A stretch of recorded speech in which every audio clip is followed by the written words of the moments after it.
ചന്ദ്രമതി, ദേവിക്ക് ചന്ദ്രമതിയോട് എന്തോ സംസാരിക്കണമെന്ന്.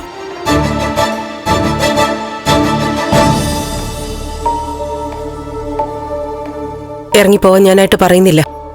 മനസ്സിലാക്കി സ്വയം ഇറങ്ങി പോകുന്നതാ നല്ലത്.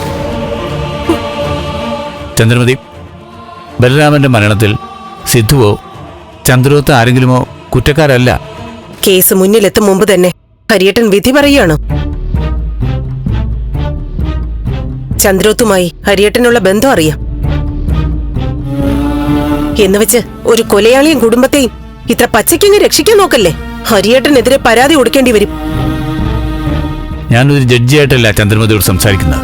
ഞാൻ ചന്ദ്രമതിയായിട്ടും അല്ല ഇപ്പൊ ഹരിയേട്ടനോട് സംസാരിക്കുന്നത്. കൊല ചെയ്യപ്പെട്ട ഒരു മനുഷ്യന്റെ വിധവയായിട്ടാ. എന്നോട് സംസാരിക്കുമ്പോ സഹതാപം കാണിച്ചില്ലെങ്കിലും ഒരല്പം നീതി കാണിക്കണം.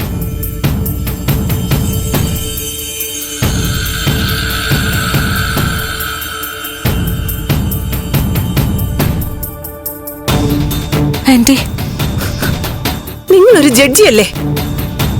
എന്റെ ഭർത്താവ് ബലരാമനെ കൊന്നത് സിദ്ധാർത്ഥൻ തന്നെയാ. കൊലയ്ക്ക് പ്രേരിപ്പിച്ചവരിൽ പ്രധാനി ദേ ഇവളാ. ആന്റി, അങ്ങനൊന്നും പറയല്ലേ. മിണ്ടി പോവരുത് നീ. നിന്റെ ശബ്ദം കേട്ടു പോവരുത്. നീ ഇവിടെ ജീവനോടെ നിൽക്കുന്നത് എന്റെ ഔദാര്യത്തിലാ. ആന്റി, ഞാൻ പറയുന്നതൊന്ന് കേക്ക്.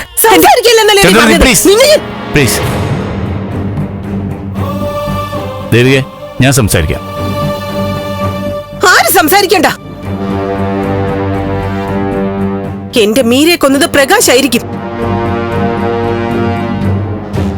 പക്ഷെ എന്റെ മോളെ കൊല്ലാതെ കൊന്നത് ഇവളാ. ഇപ്പൊ ആ തനുജയെ ദത്തെടുക്കണമെന്നും പറഞ്ഞ് എന്റെ ബാലുവിന്റെ മനസ്സ് പുകച്ചതും ഇവളാ. ഇവള് തുടങ്ങി വെച്ചു, സിദ്ധാർത്ഥൻ പൂർത്തിയാക്കി. ചന്ദ്രമതി, ഞങ്ങൾ വന്ന കാര്യം ഞാൻ പറയാം. നന്ദനെയും മുരളിയും വഴിയിൽ വെച്ചേത് ഗുണ്ടകളെ ആക്രമിച്ചു. മുരളി എങ്ങനെയോ രക്ഷപ്പെട്ടു. പക്ഷെ നന്ദനെക്കുറിച്ച് ഒരു വിവരമില്ല. അതിന് നന്ദനെക്കുറിച്ച് ത്യാഗരാജൻ എന്തെങ്കിലും അറിവുണ്ടോ എന്ന് അന്വേഷിക്കാൻ വേണ്ടി വന്നതാ. നന്ദനെ കുറിച്ചൊന്നും എനിക്കറിയില്ല. പക്ഷേ ത്യാഗരാജനെ കുറിച്ച് ചില കാര്യങ്ങൾ അറിഞ്ഞു വെച്ചോളൂ. ബാലുവിന്റെ കൊലപാതകത്തിന് പകരം വീട്ടാൻ ഒരുങ്ങി ഇറങ്ങിയിരിക്കുക ത്യാഗരാജൻ. എന്റെ കണ്ണീരിന് കാരണക്കാരായവരാരും അവന്റെ കയ്യിൽ നിന്ന് രക്ഷപ്പെടാൻ പോകുന്നില്ല. നന്ദൻ അവന്റെ കയ്യിൽ പെടാതിരിക്കാൻ പ്രാർത്ഥിച്ചോ?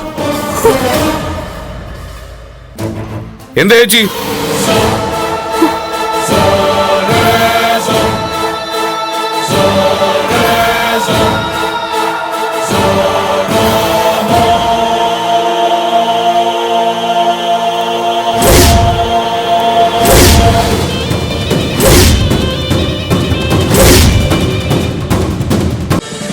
ഫ്ലവേഴ്സ് ഒരുക്കുന്ന കാഴ്ച വസന്തം യൂട്യൂബിൽ പ്രേക്ഷകർക്ക് ലൈവായി കാണാം.